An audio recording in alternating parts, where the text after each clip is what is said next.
بسم الله الرحمن الرحيم. الحمد لله رب العالمين. اللهم صل على سيدنا محمد وعلى آله وصحبه وسلم. I ask Allah Ta'ala to grant all of us the sincere intention and the proper comprehension. Allahumma ameen.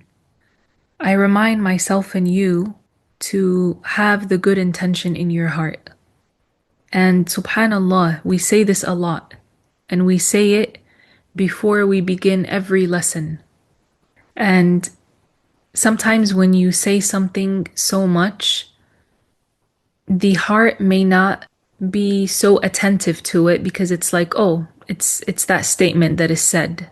But the sincere intention is crucial in order for one to get rewarded for the good deeds that they do. For the Prophet sallallahu alaihi wasallam said, إِنَّمَا الْأَعْمَالُ بِالنِّيَّاتِ وَإِنَّمَا لِكُلِّ امْرِئٍ مَّا نَوَى. The Prophet alayhi salatu wasalam said, indeed, the deeds are valid by having the proper intention. And every person will get what they intend. And so if a person intends the sake of Allah solely to do something just for the sake of Allah, they will insha'Allah ta'ala have a sincere deed written for them, and by that they would be rewarded for it.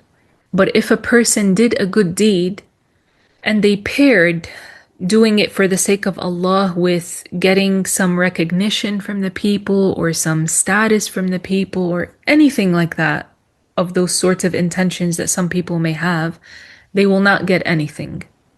They will not get anything. And then upon them is also the sin of insincerity. So the matter of being sincere, it is immense, subhanallah. One of our teachers, he said that having sincerity is a secret to success. Yani, if a person wants success in this life and in the hereafter, if they want to truly be successful, let them be sincere. Because many slaves of Allah are not sincere. The dunya is too flashy.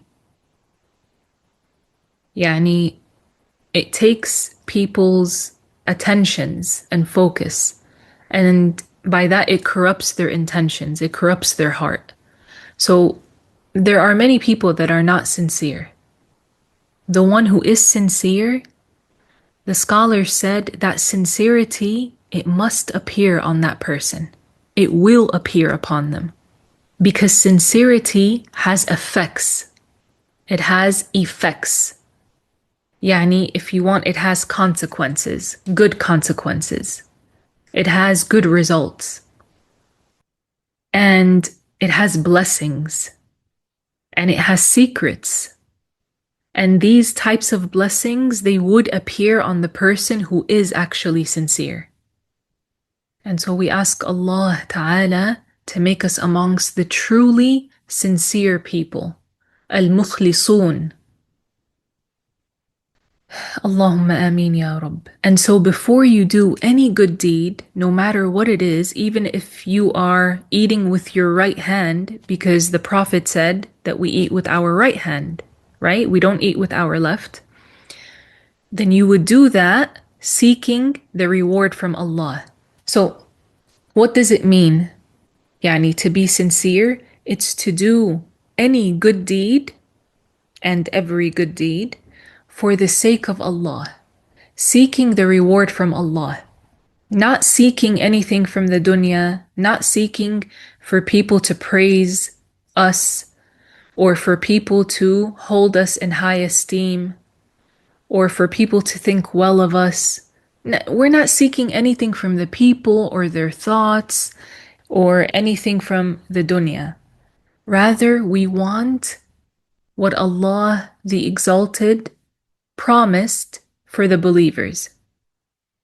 We want the reward.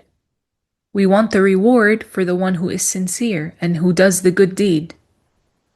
So if a person's focus is Allah's acceptance, inshallah, they will get what their focus is on if they are sincere. And having the sincere intention, you don't have to say a certain statement. You don't even have to run a certain statement over your heart, neither across your tongue or over your heart. You don't have to say any particular statement. Rather, you have in your heart the acceptance of Allah, for example, that's what you're seeking. Or you have in your heart the reward. You want the reward from Allah. Or you have in your heart, I am doing this deed because the Prophet praised it.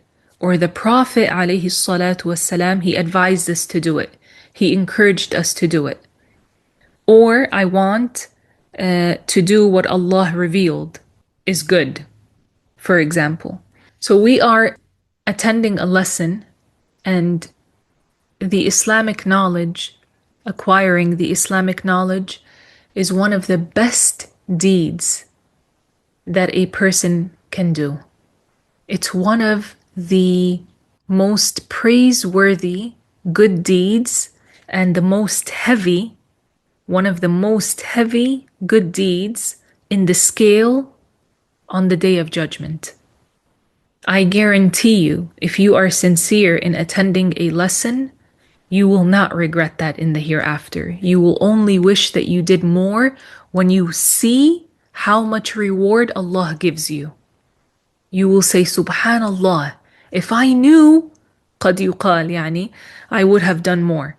But many of us, we do know that it's so heavy in the scale of good deeds.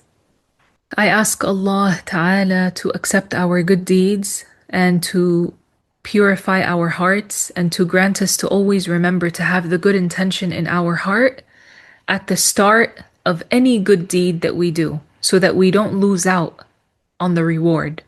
The scholars mentioned that one of the ways in which a person can lose out on so much reward, even if they're not sinful, is by forgetting to have the good intention. And so they do a deed, and the scholars said it is like a habit. They do it in a way that they didn't intend to get the reward from Allah. They didn't stop and have that intention in their heart upon doing the deed, or at any point throughout doing the deed. They didn't stop and do that. So what differentiates them doing that and them, for example, grabbing a cup of water and taking a sip out of it? It's like a habit, right? Now, if you grab your water and your intention is to quench your thirst so that you can get some energy, for example, and by that you can obey Allah and do some more good deeds, you would get reward for that. If you eat with the intention of strengthening your body for the sake of Allah, you will get reward for your eating, inshallah.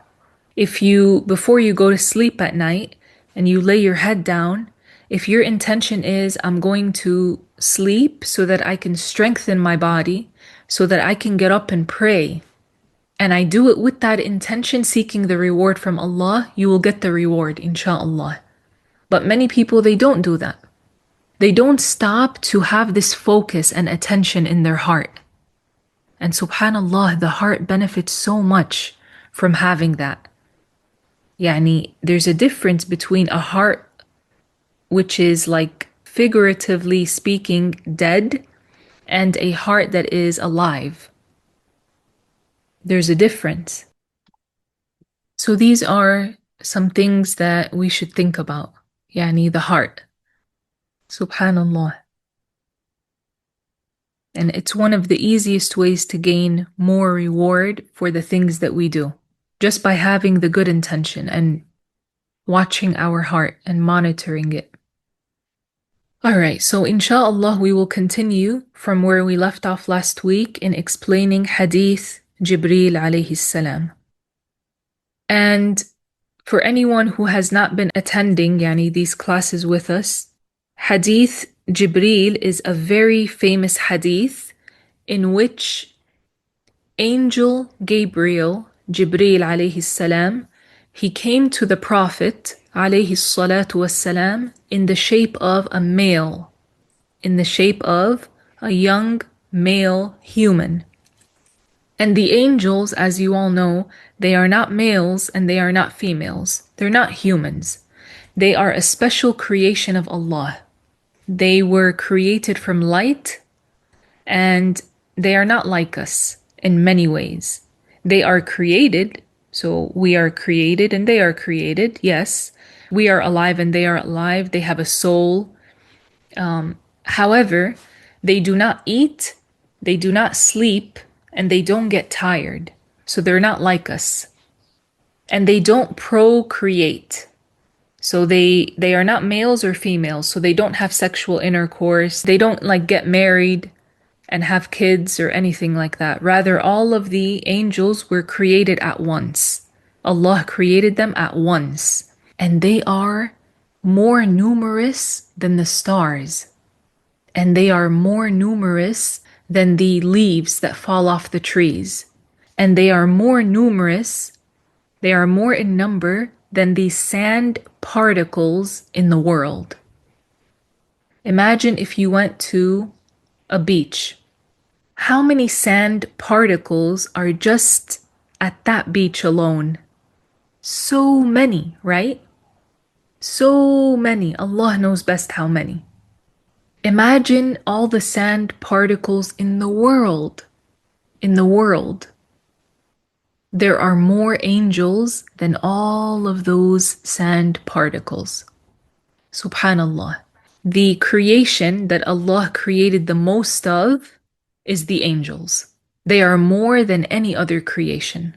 Subhanallah al-Azim. And they are all highly righteous Muslims. All of them. They are pious Muslims.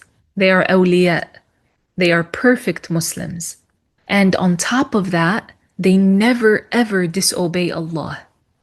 Allah said about them in the Qur'an, لا يعصون الله ما أمرهم ويفعلون ما يؤمرون. That they never disobey Allah in what He orders them to do, and they do what they are ordered to do. So, as for the humans, for example, or the jinn, you have the pious person from the human, and you have the pious jinn. So amongst the jinn, there are pious ones, there are even awliya. There are highly righteous jinn. And some of them are very knowledgeable as well. Subhanallah. However, many of them are devils, shayateen, and they harm people. They harm people. May Allah protect us from the devils amongst the jinn and amongst the humans, because there are devils also amongst the humans. So Angel Jibreel alayhi salam, he came to the Prophet in the shape of a young male, and that is because the angels, when they take a shape of a human, they only take the shape of a male. They never come in the shape of a woman. They never come in the shape of a female. So he came and he asked the Prophet alayhi salatu wassalam some things. And we explained some of that. And we are still explaining what the Prophet alayhi salatu wassalam answered him with. So he asked the Prophet alayhi salatu wassalam about al-Iman. And we have reached the part where the Prophet sallallahu alayhi wasallam said, وَكُتُبِهِ, which means, and believing in his books. And that means the revealed books of Allah. And the word kitab in Arabic is taken from al-katb. And al-katbu means al-jama'. Al-jama' means combining and putting together.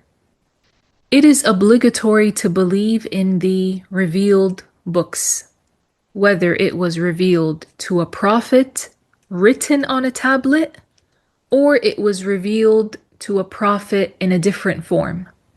For example, the Qur'an was revealed to our Prophet alayhi salatu wassalam in different parts.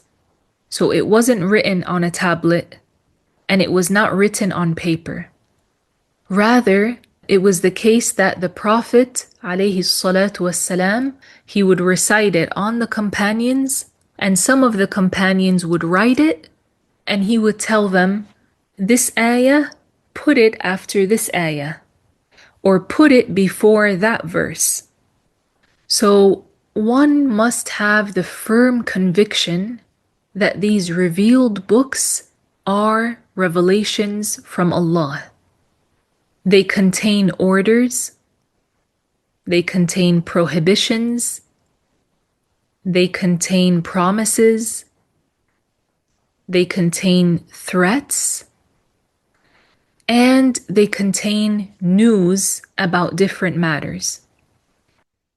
Some of the revealed books did not have orders and prohibitions in them. Like what? Like Az-Zabur. This is one of the books that Allah revealed, Az-Zabur. Az-Zabur was revealed to Prophet Dawood alayhi salam, and he was following the laws revealed to Prophet Musa. And so this book, Az-Zabur, it did not contain orders and prohibitions. So Prophet Dawood alayhi salam, he would fulfill, he would implement the rules of At-Tawrah, of the Torah that was revealed to Prophet Moses when it came to what was ordered and what was prohibited. So when it came to the orders and the prohibitions, Dawood alayhi salam, he followed the book of Musa. However, his book that was revealed to him, it contained wisdoms and advice and things like that. It was narrated from Prophet Muhammad sallallahu alayhi wasallam that the number of the revealed books in total are 104. 104 revealed books.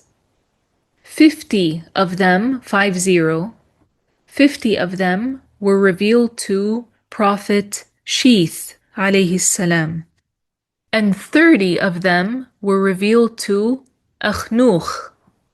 And Akhnuch is another name for Prophet Idris alayhi salam. Idris is also called Akhnuch. And 10 of them were revealed to Prophet Ibrahim alayhi salam. And 10 of them were revealed to Prophet Musa alayhi salam before At-Tawrah. And he was also given At-Tawrah. And the Zabur was revealed to Prophet Dawood, like we said. And the Injil was revealed to Prophet Isa alayhi salam, Prophet Jesus. And the Qur'an was revealed to Prophet Muhammad alayhi salatu wassalam.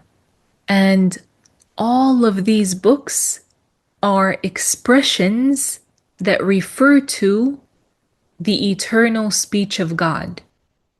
And the eternal speech of God, it does not resemble our speech.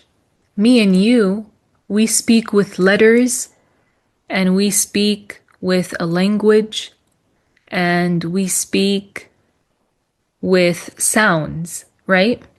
Allah the Exalted, His speech is not like the speech of the creation. Allah's speech is not a letter, it is not a sound, and it is not a language. So, and we explained this in past sessions. Kalamullah, which is in Arabic, it means the speech of Allah. It is not like the speech of the creation. So the books that Allah revealed, they are definitely in different languages, right? And Allah's eternal speech is not a language.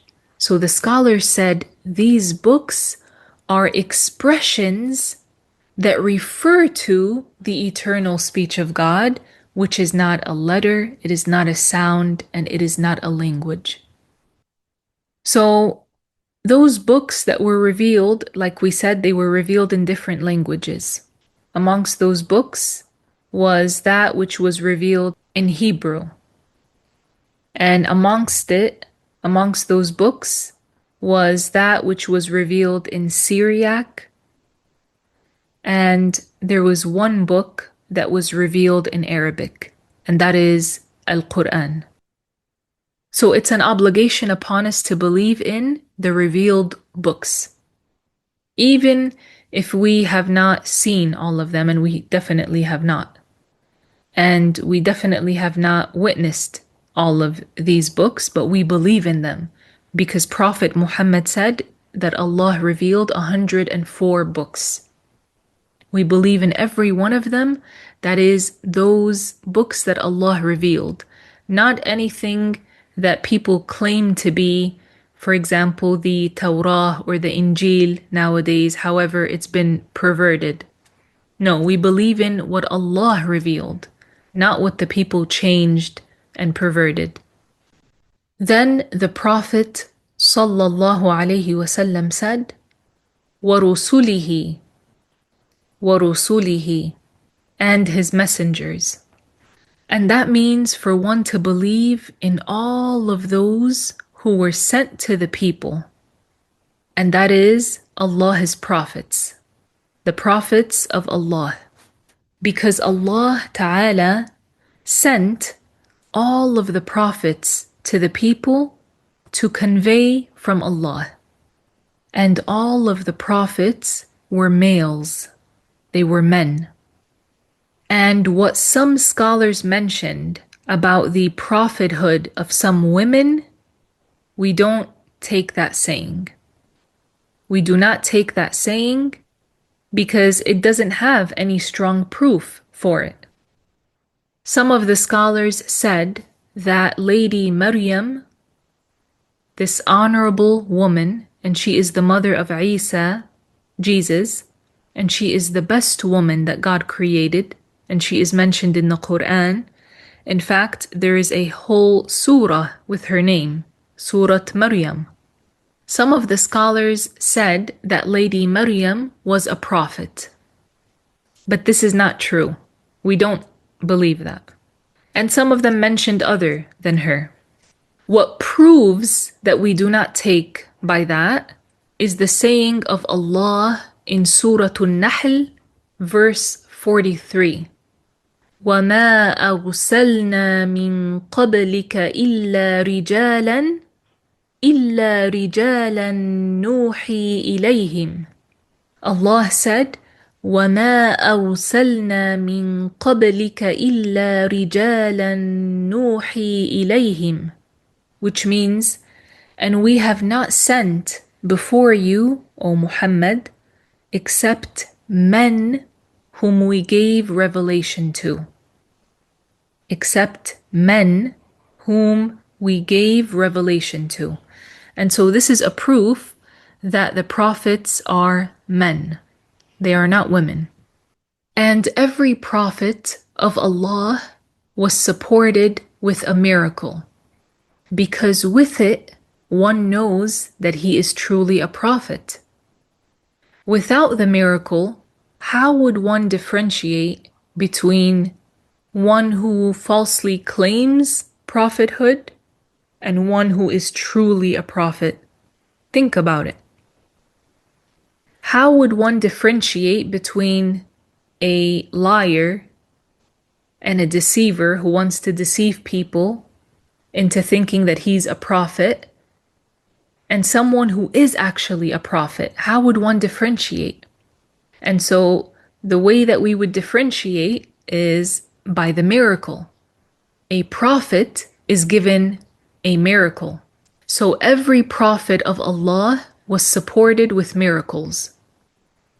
And every prophet was ordered to call the people to follow a set of rules.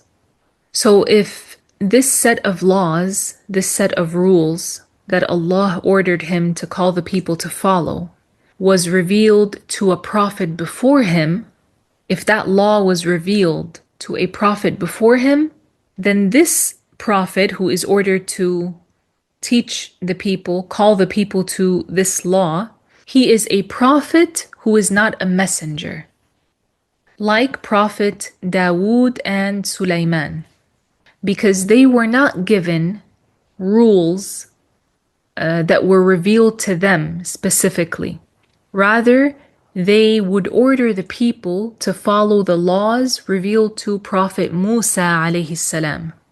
Dawood and Sulaiman are prophets who are not messengers. There's a difference between a prophet who is a messenger and a prophet who is not a messenger.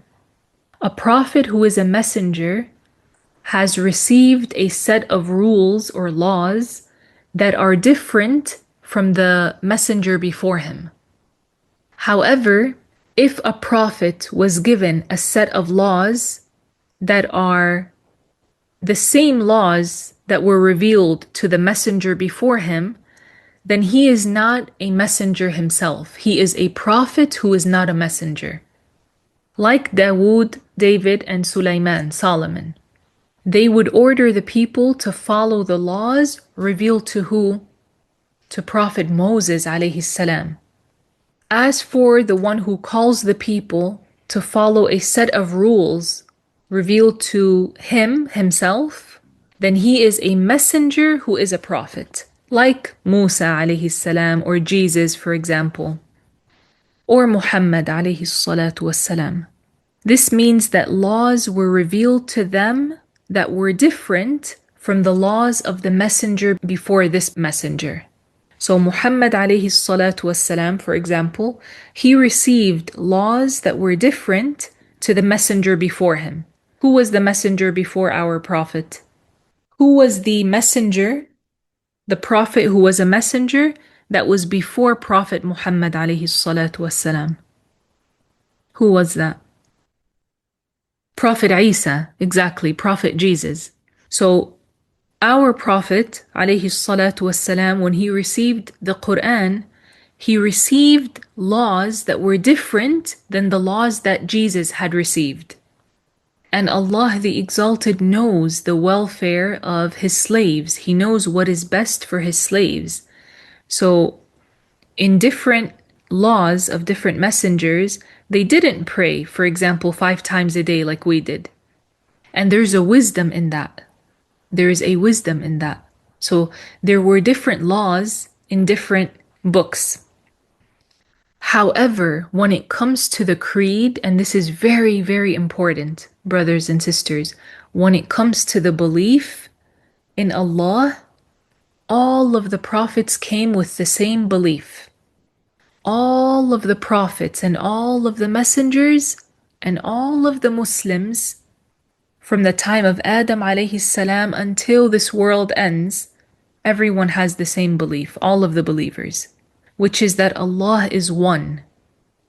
He is not like anything from the creation and nothing is like Him. Subhanah. Allah the Exalted is not like the creation in any way. He is not like the humans. He is not like the jinn. He is not like the angels. He is not like the animals or the birds or the fishes in the sea. Allah is not like any of the creation. He is not like the light, like He's not an illumination or a light. Some people might think that because they read in the Qur'an without understanding it. And they read, for example, Allahu nuru samawati wal ard. This is an ayah. However, it doesn't mean that Allah is a light or that Allah is an illumination. A'udhu billah. Rather, it means that Allah is the one who guides the inhabitants of the sky and the inhabitants of the earth. Allahu nuru samawati wal ard. It means Allah guides the inhabitants of as-samawat, and they are the angels, and Allah guided them. And He guides the inhabitants of the earth, whomever He willed to be guided, from the humans and the jinn. Allah the Exalted said in the Qur'an, وَجَعَلَ الظُّلُمَاتِ وَالنُّورِ, which means وَخَلَقَ الظُّلُمَاتِ وَالنُّورِ. And that means Allah created darkness and He created light. He created darknesses and He created light. And Allah is not like His creation. He's not like the darkness and He's not like the light. وَجَعَلَ الظُّلُمَاتِ وَالنُّورِ. And He said, لَيْسَ كَمِثْلِهِ شَيْءٍ, which means there is absolutely nothing like Him in any way. This is an ayah from the Qur'an. وَلَمْ يَكُنْ لَهُ كُفُوًا أَحَدٍ, that Allah has no similar. He absolutely has no similar. Allah the Exalted exists and He is not like anything else that exists. And so He is not a body. We have a body. We are attributed with a body, and we are attributed with the attributes of a body, like having a dimension, having a size, having a color, right? We have like a skin color, for example. We have a certain build. We have a height. Some of us are taller than others. Some of us are shorter than others. We exist in a place. We exist in a direction. We are designated to a specific area. We are designated to the area that our body occupies, right? No matter where we are, if we're sitting on a couch, our body occupies that space. If we're standing up somewhere, our body occupies that. Allah the Exalted, brothers and sisters, is not like that. He doesn't have a body. He is not like the creation. And some people, they don't understand that. But this is very important to understand, because if one wants their worship to be accepted and to be valid, and they want to see the reward of the good deed in the hereafter, they have to know their Lord. They have to know who they are worshipping. And Allah the Exalted is not like the creation. Allah said in the Qur'an, لَيْسَ كَمِثْلِهِ شَيْءٍ. The scholars said, this ayah, it's the most explicit verse in the Qur'an in clearing Allah from resembling the creation. So all of the prophets came with this belief that Allah the Exalted is not like the creation, that He exists without a place. He's not in a place. Because we just mentioned that the body is what occupies a place and a space. Allah is not like that. He created the bodies, and He created the spaces and the places and the directions up and down and to the right of and to the left of and in front of and in back of, yani behind, in front of you and behind you. All of these 6 directions, they're created. Allah the Exalted is not specified with any of that. And this is why the scholars said, whatever a person imagines in their mind, Allah is not like that. They said, whatever your mind imagines, Allah is not like that. And that doesn't mean you can try to imagine Allah. You can't. First of all, a person should never try to imagine anything and claim that that is Allah, because Allah the Exalted is not like anything. Secondly, it's impossible for one to imagine Allah. It's impossible, because Allah is not a body and He's not something that has a shape or a picture. So no matter what a person imagines, it will be something that has an image, right? It will have like a shape or a color. Allah is not like that. Allah is not like that. And when the believer sees Allah, they will know that that is Allah, because He's not like anything. He doesn't have an image. He doesn't have a shape. And they still cannot imagine Him after seeing Him, because minds cannot grasp Allah. This is something that some people, they don't understand. Some people, they think that in order to worship Allah, you have to be able to imagine Him, that He has to have some type of shape or some image to Him. A'udhu billah. Allah is not like that. Allah is not like that. So this is very important. And this is what all of the prophets of Allah came with. That whatever you imagine in your mind, Allah is not like it. That Allah exists without a place. Subhanallah. The Prophet sallallahu alayhi wasallam said, كان الله ولم يكن شيء غيره. The Prophet alayhi salatu wasalam said, Allah existed and there was nothing else in existence except for Him. And that means no light, no darkness, no waters, no humans, obviously, no jinn, no angels, no animals, no skies, no earths, no places, no directions, no time, nothing. And after Allah created the creations, He still is as He always was, without a place, without a direction, without being a body, without having a shape, without having a size, because all of these are attributes of the creation, not the Creator. All of the prophets came with this belief, and this is the belief that admits one into paradise. So whoever wants safety for themselves, let them ensure that they die upon this belief. And so we don't say Allah feels, and we don't say Allah has emotions. No, because emotions are amongst the attributes of the creation. And thinking, for example, is amongst the attributes of the creation. Pondering or feeling, these are all amongst the attributes of the creation. Allah, the Exalted, is not attributed with that. We say Allah sees everything without eyes. Allah hears everything without ears. Allah, the Exalted, has speech, kalam, but it is not like the speech of the creation. Allah, the Exalted, has power over everything. Whatever He wills to be, shall be. And everything is under the eternal will of Allah. Whatever happens, it's because Allah eternally willed for it to happen. Okay, going back to speaking about the prophets, Allah the Exalted may reveal one set of rules to two prophets at the same time. Like the case of Prophet Musa, Moses alayhi salam, and Prophet Harun, Aaron, his brother. They were brothers, subhanallah. Prophet Musa alayhi salam, he made dua to Allah to make his brother Harun a messenger. And Allah the Exalted made his brother amongst the messengers. Subhanallah.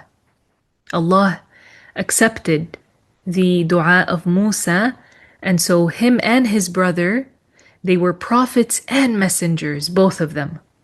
And both of them called the people to follow the same set of rules, which is at-Tawrah, the Torah. So we say that at-Tawrah was revealed to Musa alayhi salam, which is true. And to be even more exact, it was revealed to both of them. At-Tawrah was revealed to Musa and it was revealed to his brother, Harun. Both of them were prophets and messengers. However, Prophet Harun alayhi salam, he died before Musa. He died before Musa.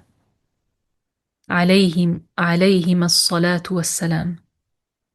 And every one of the prophets of Allah is attributed with al-amana, trustworthiness, which means that they are free of betrayal. They would never betray anyone. Anyone. Not a Muslim and not a non-Muslim.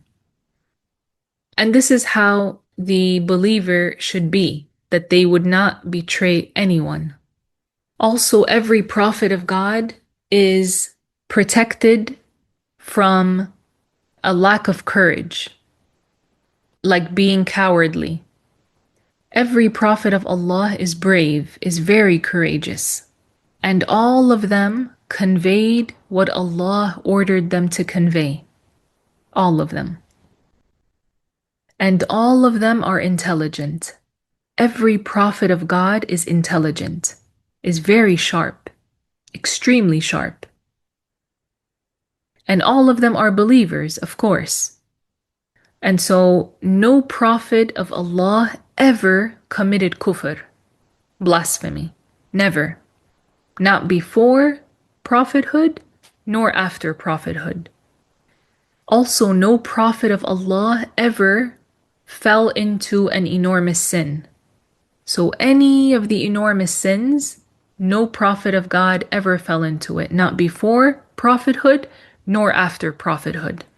Also, none of the prophets has ever fallen into a small sin that entails low character.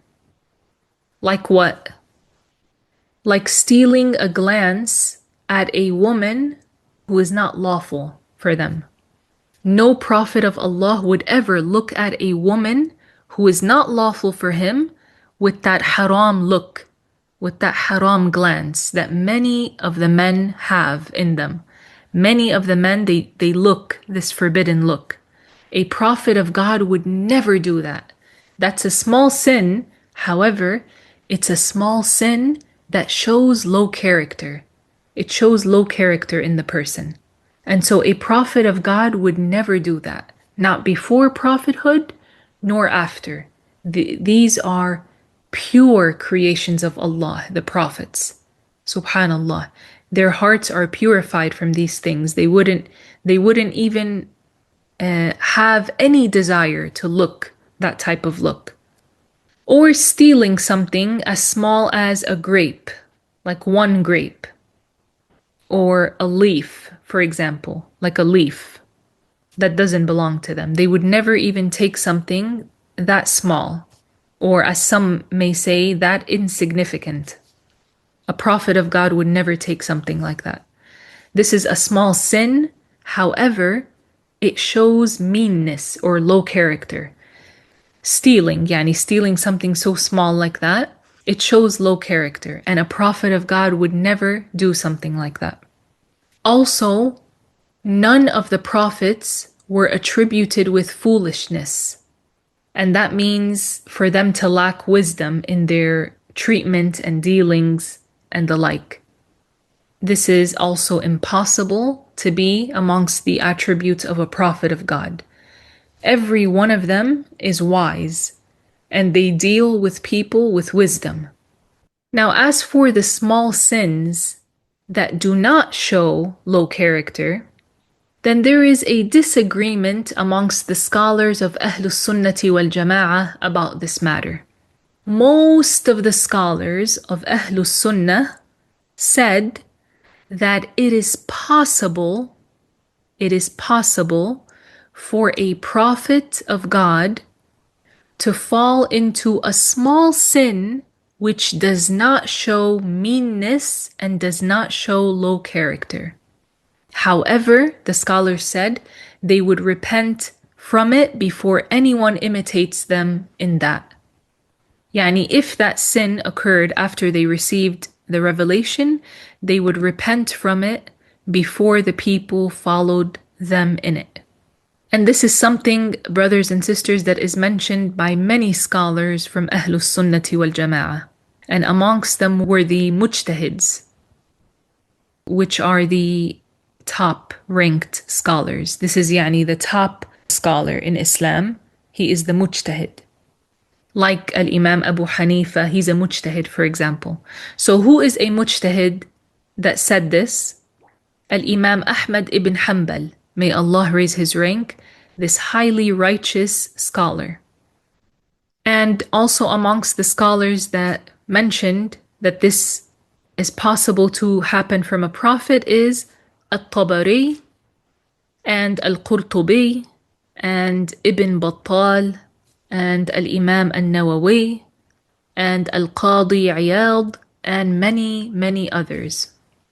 They said that most of the scholars of Ahlus Sunnah said that it is possible for a prophet to fall into a small sin which does not show meanness or low character. And listen to this. These scholars said, subhanallah, look at this. These scholars, they said that by that happening to the prophets, it is a reminder and a lesson for all of the people that the person cannot avoid sinning except by the help of Allah the Exalted. That one cannot avoid the sin except by the help of Allah, by the protection of Allah. And that every person is in need of the protection of Allah at every moment during his or her life. So if Allah does not help the person to avoid the sin, then the person will not avoid the sin. And we see that. Yani, if any of us had fallen into a sin before, it's only because we were not granted that protection from that sin. And if you were granted the protection from a sin, it's because Allah the Exalted protected you from that sin. Subhanallah. So this is a reminder that one should always seek the protection from Allah, and also it's a reminder for us to ask Allah to protect us from the sins. Ya Allah, we ask you to protect us from the sins and to protect our hearts and our body parts. Allahumma ameen. And amongst the scholars of Ahlus Sunnah, some of them said that the prophets do not fall into any small sin at all, even if it does not entail low character. Some of them said this. So there are two groups, but most of the scholars of Ahlus Sunnah, they said what we mentioned. Then there is another minority.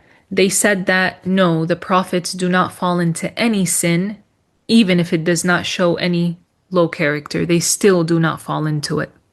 Now, I'm not going to get too much into the details of this, but the majority, they replied to them and they said to them that some of the verses in the Qur'an are evident that it's possible that a prophet may fall into a small sin which does not show low character.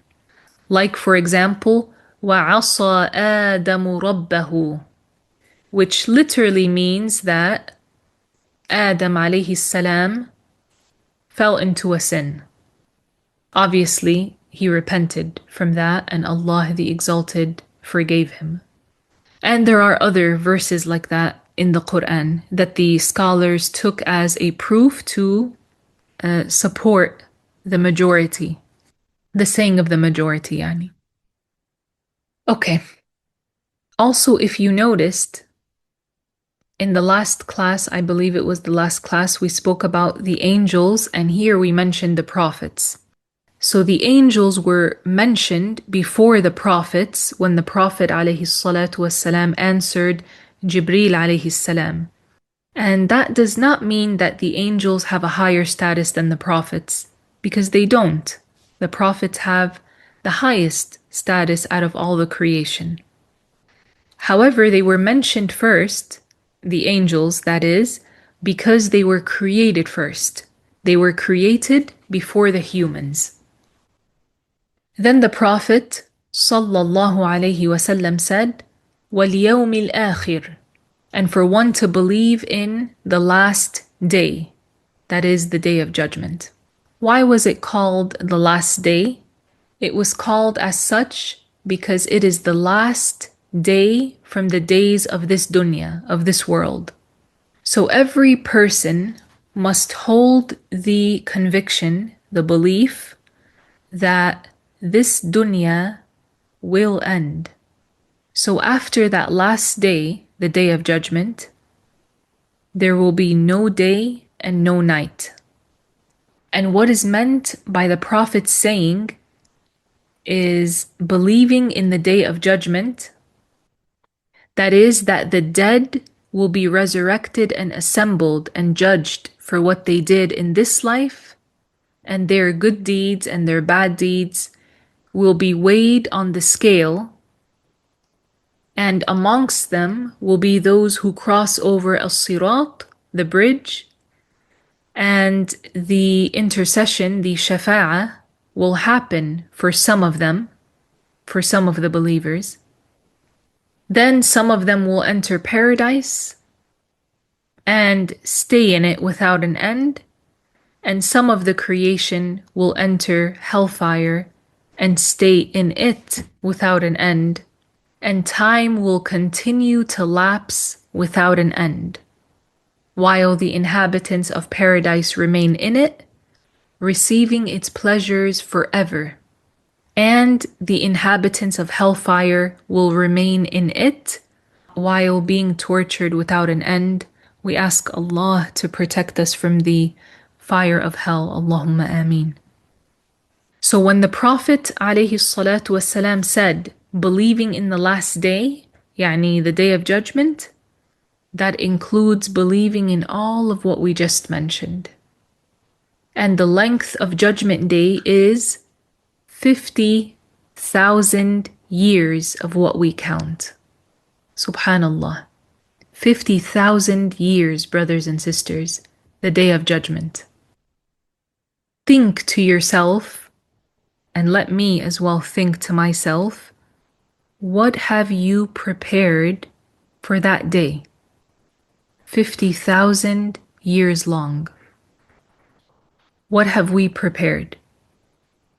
When we are held to account for everything that we did, everything that we said, and everything that we believed, all of the deeds that we did with our heart, what we did with our tongue, what we did with our hands, what we did with our ears, what we did with our feet, with our private parts, with our body parts, the rest of the body parts.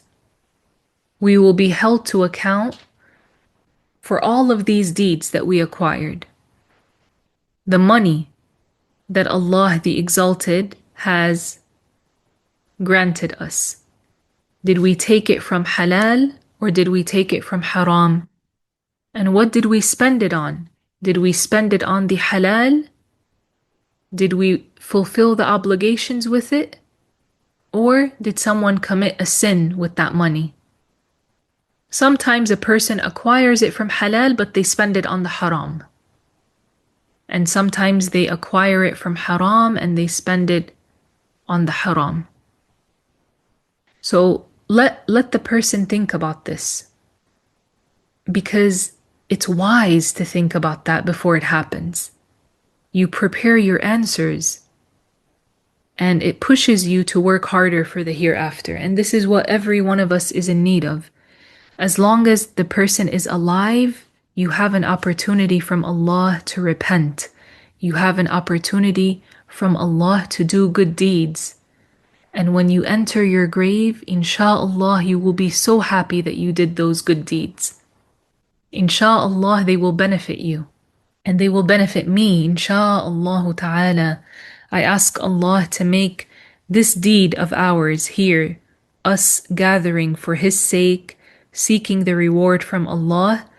May Allah make this deed a reason for our graves to be illuminated and to be widened, and for our sins to be forgiven, and for us to attain the acceptance of Allah. Allahumma ameen ya Rabb. And Allah knows best. We will stop here, insha'Allah ta'ala. And as we have been doing in the last classes, there's a benefit to leave you with, which is a saying of the pious people. They said, the awliya prefer the acceptance of their Lord over their own desires. And by that, they won. So if you remember last week, the benefit that we went over was also a saying of the pious people. The pious people said, "Oh, how very strange it is that the one who believes in the abode of truth, yani the hereafter, strives for the abode of illusion. And this week's benefit is the awliya prefer the acceptance of their Lord. The awliya are the highly righteous Muslims. They're not just pious, they are very, very, very pious.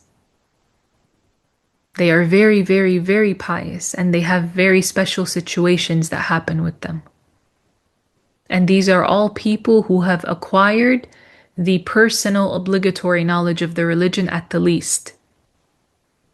That amount of knowledge which every Muslim and Muslimah is obligated to acquire, they have definitely acquired it.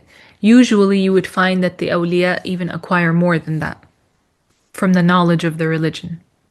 So the awliya prefer the acceptance of their Lord over their own desires. And by that, they won. So even though their desire wants something, they prefer the acceptance of Allah. And so they go against their desire and they do what Allah the Exalted accepts from them to do. So an example is fasting. For example, let's say fasting like the 10th of Muharram, Ashura. There were probably many people whose nafs did not want to fast. Maybe their nafs was like, I had this lunch planned for this day, or my friends are going out to lunch, I really wanted to go with them, but they went against their nafs, lillahi ta'ala, they went against their desire and they fasted. This is something that is good for the Muslim to do. Like that, the pious people, they go against their nafs a lot. A lot. Not just for something like this, but a lot. Subhanallah. In so many things. They weigh things and they choose what Allah would accept from them to do. So the awliya prefer the acceptance of their Lord over their own desires. Even though they have a desire, I'm not talking about sinful desire, I'm talking about for the dunya, for eating and drinking and things like that. These are not sinful desires, merely eating and nice food or eating delicious food, that's not sinful. But the awliya, they give that up. They give it up and they prefer az-zuhd. They prefer detaching from the dunya because they know that that brings them closer to the acceptance of Allah. I ask Allah to make us amongst those people. It's not easy, mashallah. May Allah make it easy upon us to reach what they reached. Allahumma ameen. And we'll stop here. Subhanak Allahumma wa bihamdik. Ashhadu an la ilaha illa ant. Astaghfiruka wa atubu ilayk.